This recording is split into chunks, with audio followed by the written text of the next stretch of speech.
Welcome back to the Hephaestus Challenge. I'm with Oracle. I'm with Fourth Oracle, rather. I'm Dan. There you go.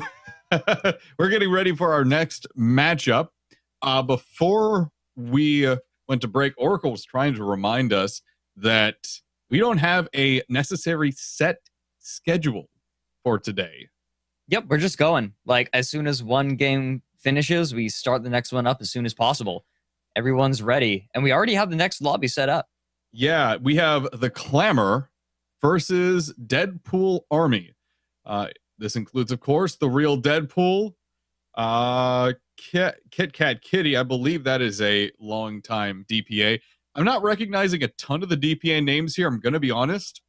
Black Laser Light, I recognize. Ratio, I recognize. Deadpool, of course. On the Clamor side of things, we have Barrett and Steel King. Now, we went ahead and sat down with the leader of the Ducks, or one of the leaders of the Ducks, Sammy, this week.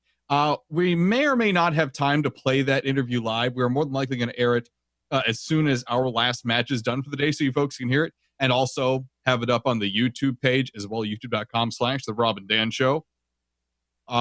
We got some good information, though, about the Clamor team. Now, from what I know, there have been some major new Ducks, or rather old Ducks, really stepping up to push the Clamor team along. A couple names that were brought up by Sammy. Steel King told me to, okay, keep an eye on Steel King. He's really showing some major skills. He's really, putting a lot of effort into what's going on here. He mentioned Tanya Fanol's name, saying that she's kind of been the heart of this Clamor team as it's been moving forward. And he mentioned Barrett and Jason McMorgan as pretty important major players in how the Clamor has been developing and really congealing as a team. So that's good to see. Throughout the regular season, as I try to find my notes here. There we go. We got him. The Clamor went 3-4.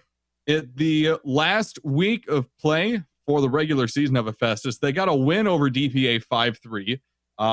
Not incredibly convincing, but certainly a solid win. So we'll see how this little revenge-esque match works. Yeah, let's see. Like, this is their chance to bring it back. I wonder what they're going to be doing. I mean, of all the places to have a rematch, Northern Fjords has got to be it. This is going to be a very good match. I'm a really big fan of Northern Fjords. We'll get into that. Well, I'll get into why before the game starts. But I think that this is a really good place for both of these teams. I think both of these teams do favor this map. This will be exciting to see how both these teams deal with it again. And Barrett and Steel King are our pilots for the Ducks. Deadpool and Horatio are our pilots for the DPA side of things. With that being said, the teams are readying up. Oracle, I know you have a comment or two about Northern Fjords, so go ahead and start early. Tell us about the map Northern Fjords. In my opinion, it's the most balanced map in the game because you have so many different possibilities in it. The one thing that's weaker on this map than in others is balloon popping. It's kind of funny that I say that I really like it when I say when I pilot a blender fish, and it doesn't have as much kill potential with balloon popping, but at the same time, it does make balloon popping a stronger disable because they have to the ship has to drop so far because the flight ceiling is so high. But I really like Northern Fjords because you have these bits of hard cover. You have all these different terrain types on it. I mean, you have some really messed up stuff near the center. You have really flat open area toward the south, but you also have really large pieces of cover that extend all the way up to the flight ceiling, some that don't. And then you also have a ton of clouds, which allow for brawling and approaches in that way. I like it a lot. I think some of the best matches we've seen in this game are on Northern Fjords. One major thing about Northern Fjords is that there isn't a great place to ground out. Of course, you never want to ground out, but it's always good to kind of skid to a halt in a flat, place that doesn't really have a lot you can just smack into and get stuck on. This map doesn't really have a place you can do that at. If you ground out on this map, you're already in deep trouble, which is it's very important to keep in mind. Alrighty, going over loadouts here. Which is the Galleon, the Quackentime, piloted by Steel King. The left-hand side is the Lumberflak, the Lumberjack and Heavy Flak combo with a Hades for support. Good, solid mid to long range combo, as well as a flare on the back. And the right-hand side is a Carronade Hwacha. And then we have the Bufflehead, piloted by Barrett. It's a Pyramidion with a Gap Mortar front and a Flamer and Flare on the side. Go ahead, Oracle. And for DPA, we have the Deadpool Airlines 10. It is a Gap Mortar forward Pyramidion with a Carronade and Flare on the port side. And we have the Lannister Spitball, a Goldfish being piloted by Horatio Tibbs. It is a blender fish with a Hades on the port side of all things and a Gatling on the starboard. I can't say I'm a fan of the Hades on the port side, but maybe they know a way to make it work. It's kind of a funny thing on the Goldfish because everything is spaced out so far and it's kind of weird to zone the Goldfish. You usually don't end up with the side guns going. Those engineers are very concentrated on just keeping the Goldfish in the air. But the Hades offers more firing opportunities, so I wonder how they're going to be playing this. It's going to be difficult, especially because of this Lumberjack. Yeah, well, we have two different approaches. We have two very different approaches going on here for both teams. One, he speak English. I don't even know what I'm paid for anymore. Nothing. There you go. The Clamor is taking a very balanced approach where they have the Galleon that's going to be a very solid mid to long range support ship. It is. That's one of its best roles it can possibly fill in the entirety of Guns of Icarus. Then we have the Bufflehead, which is going to get in there. It's going to brawl. It's going to kind of run interference and protection for the Galleon, and it's going to really help balance out the team. And then we have the approach from Deadpool Army, which is we are going to get as close as possible, ground you out, and destroy your armor and hull kind of combo. They're not going to try to pull any long-range punches. They're just going to get in close and brawl the crap out of people. Lannister Spitball, being a blender fish, is going to have a very easy time, depending upon the approach, dealing with the Quackentime. A blender fish can be extremely effective against those huge balloons of the Galleon. Yeah, definitely. It's going to be a really big, really easy target. Though they probably have heavy clip, it's not going to be a big deal. That does mean they can load up the heat sink earlier. And that's what they're starting out with, I think. No, they have heavy clip. Lannister Spitball coming in from the side.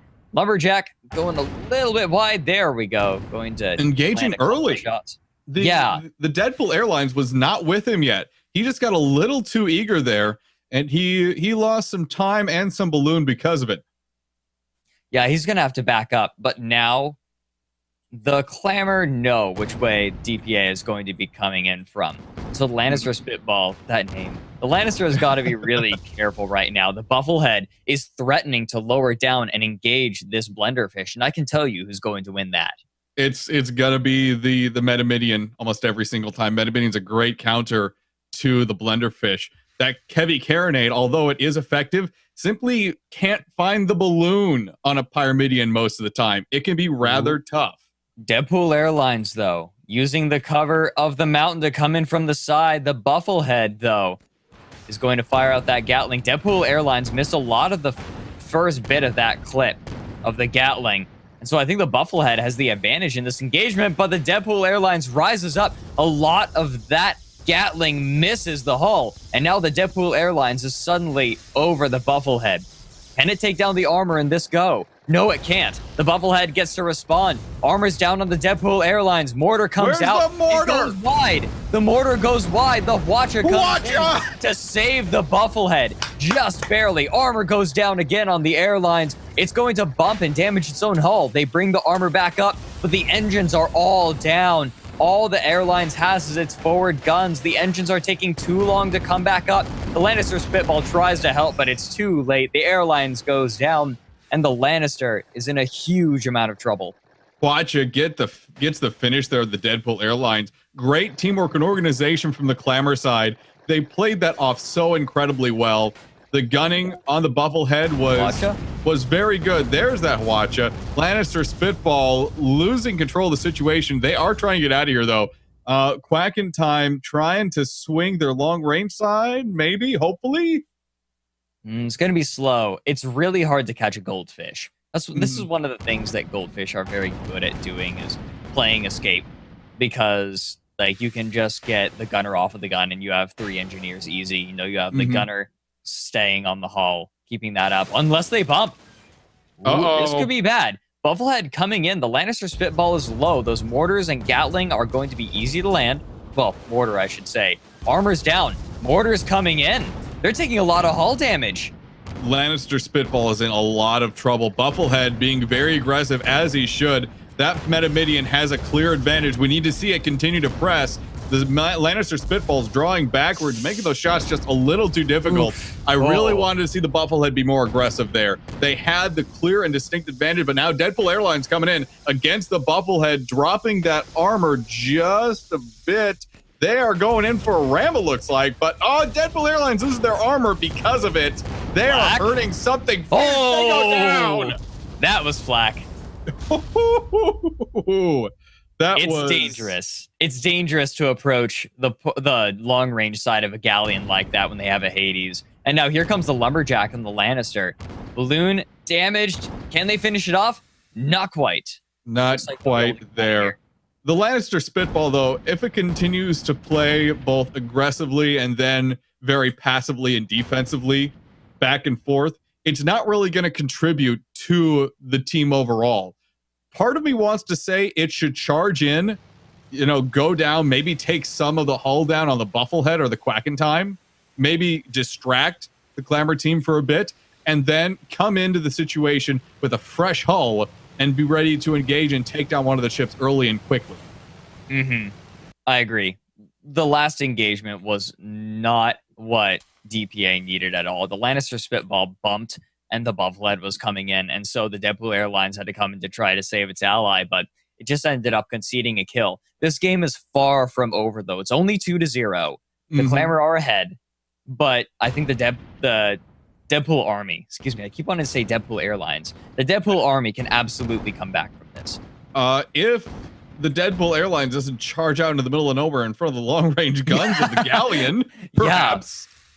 Goodness. We've already seen the accuracy of the gunners on the Quack in Time. As they miss all those lumberjack shots. I'm sorry. Okay. I'm being hypercritical. The Deadpool Airlines was dropping down. It's difficult to land hits on a target that far away. But the Hades and Flack were definitely on point earlier. That's true. That's very true. While we have this pause in action here, I want to remind you folks that we are doing the full streamed event for you over at robanddan.tv/live. You can see both streams of the action. Checking it over the laptop. Here it comes. Right now, we have both games going on, both on our stream and Imagine stream. Pause. Bufflehead is getting hammered by those Gap mortars, but Deadpool Airlines is taking way too much damage. Two Flack kills. Good golly, that is satisfying. Armor down on the Bufflehead. Not like the Lannister can really do anything about it, though. Hellhound gonna take way too long to get into arc. And now it looks like the Lannister might eat it from the Bufflehead. Where's the mortar? I think it got disabled.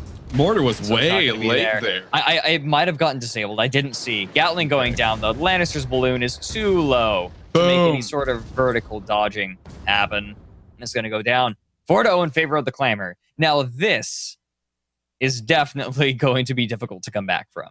This is also a lot of what we've seen previously with Ducks teams. And what we really have not yet been seeing from the Clamor during the Hephaestus Challenge. They've done a great job of coming together and really preparing, or what it seems like preparing, for the Hephaestus Challenge silver bracket. They're showing up. This is the solid gameplay that we've come to expect from Ducks teams, and they're doing a great job of it. It took them a little while to get going, but this is what we were expecting to see from them the whole time, and I'm glad to see that it's finally come to fruition. The Deadpool Army is really struggling against this kind of coordination. And honestly, I feel like the build of the Clamor is built to fight DPA's style. The DPA love trying to just get in there with a regular old brawl. They want an even playing field when they engage. Like, they just charge because they're that confident. But when they try to charge in on a sniping galleon, you have the Gatling going down, you have the galleon just behind it with the Hades landing into the armor gets shredded, and the flaks are on point like they've been in this game. The DPA, the Deadpool army is not going to be able to contest it. They just don't have the cover available to them to approach in this situation. They could use clouds, but it's going to be tough if a spot happens because the Lumberjack is just going to drop them out of the sky. See, I contest that. I think that the Deadpool army never going to get that. I disagree with you. I think the Deadpool army can use cover. I mean, you have Candy Mountain here. They can absolutely rise up high behind this mountain and then pop over, use a little bit of vertical mobility. I mean, what do they have? They have moonshine. Okay, so there's no hydrogen or shoot vent on the Deadpool Airlines, but you do have some on the Lannister Spitball. Here's what you can do.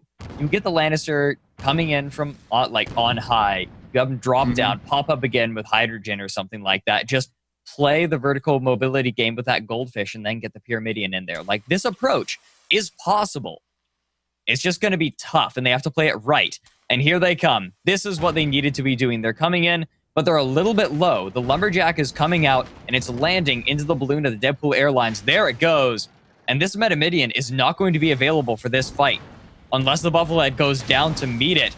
Easy shots coming in. Hades landing, Flak lands, and the couple of mortars able to pick up the kill. 5-0 in favor of Clamor. I was not expecting it to be that one-sided. Clamor had great decision-making there. When you see both a Blenderfish and a Pyramidion charging at you, you think, okay, we have to make sure we defend ourselves properly. They said, no, we're targeting down the Metamidion, and we're dealing with it. That's our last kill. 5-0, done. That was the right decision. They picked the right target to start out with. They popped the balloon of that Metamidion. You saw that it panicked a little bit and turned, and as soon as it did, the Bufflehead picked that target as well when it saw that it could get the easy arcs. I mean, they ignored the Blenderfish. They could afford to do it for a short time since the accuracy on the Galleon was so great. Absolutely. Great work there from the Clamor. Oh boy. I'm impressed. Certainly they stepped their game up in a major way. Definitely. This week. And I'm excited to see how they move forward against either Overwatch or Sky Invading Rhinos in the semis for the silver bracket. Speaking of, we're going to have that game coming up very soon. Sky Invading Rhinos versus Overwatch. That will decide who goes on to the semifinals match of the silver bracket and a chance at moving on to the gold. Remember, folks, the top 2 teams are going to move on to the gold bracket. It doesn't matter who wins the finals from the silver bracket. Both teams are going to move on. The silver bracket finals are more for prominence and bragging rights. Just for fun. That's going to be on Imagine Stream, but we are going to have the next match coming up very soon. Don't go anywhere. You are watching twitch.tv/The Rob and Dan Show Hephaestus Challenge Silver Bracket.